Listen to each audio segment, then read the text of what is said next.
Okay, so this is the Fenix BC30R, and this is the new light I just bought. I'm really psyched to try it out.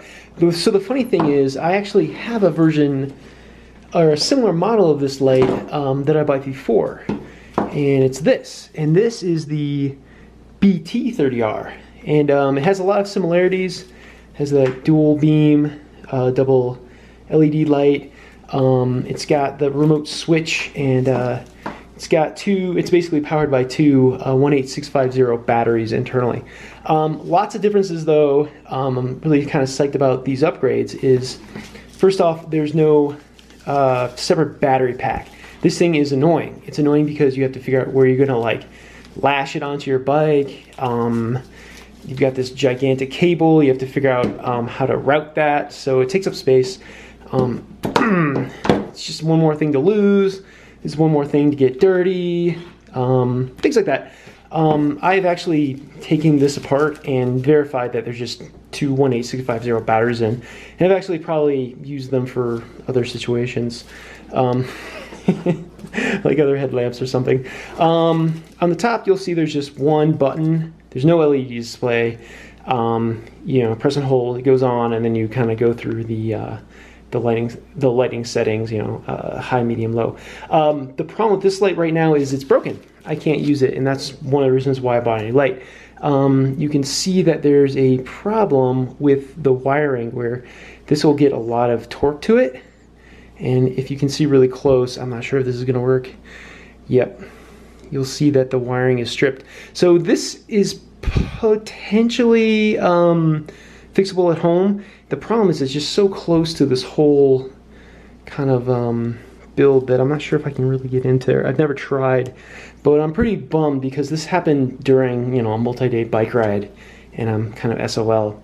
Another thing I'm looking forward to, so here's the remote switch, and all this did was the burst mode. So you press it and the light would go on as bright as it can be.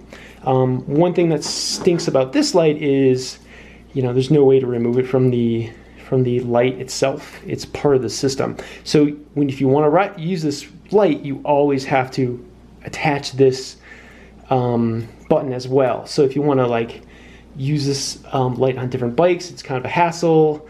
You got to figure out the routing for all your different bikes, things like that. And it doesn't have a way to just go through the different lighting settings. It just works on burst. And there's actually no way to use the burst on here either, so that kind of stinks. And I think the weight's a little bit more too, so let's try that out. So because there's wiring, there's a case for the, you know, for the batteries and kind of things. This weighs in at 315 grams, and I think the new light is 225. So let's get that off, and we'll just double check that. So with all the hoopy doodles, 250. So it went on a slight diet. One other thing I did not like about this light is the mounting system for your handlebars. This just used like a very stretchy rubber kind of O-ring kind of thing with a tab, and these broke all the time on me. So much so that I just went to the store and like my mountaineering shop, and got a bunch of like stretchy cord, and just used that and tied that into a loop and used that to get this onto my handlebars. So good light, but like I said, I'm really looking forward to all the improvements of this. So if you look, there's no external battery pack. Let's see, this burst button is really cool. I'm psyched about it. And it also has a remote turn on and off thing, which is kind of cool. It goes through all the settings, plus it's removable. So if I don't want to use it, I don't have to. And you can charge this via USB, micro USB. Also, I didn't even mention this. Let's see, to charge this, you'd have to it came with an additional charger. So you have something plugged in the wall that kind of goes into the battery pack itself, which is just yet another thing you're going to have to bring. Say if you're touring with this thing, you're going to have to bring that charger with you, which is a pain. And I rarely try to do it. So lots of improvements on the new guy. So hopefully this will have a long and fruitful life. The only thing that this light doesn't do that I'm missing from the Magic Shine light I have that has kind of similar specs, similar build quality, bulk, all that stuff, is you can't take out the batteries that are inside here. This thing's pretty sealed up, which is kind of a pain, but looking back, I might have replaced the batteries that are inside the Magic Shine once or twice. Again, they're just 18650 batteries.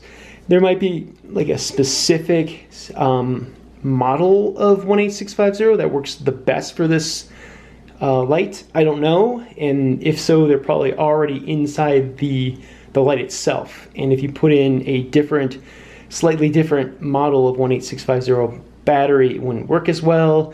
So there is some quality control issues that Fenix doesn't have to worry about because they're just kind of sealing this up. So, and it has the charger anyway, so all you do is bring a battery pack. So yeah, I'm not too worried about that. Not too worried about that.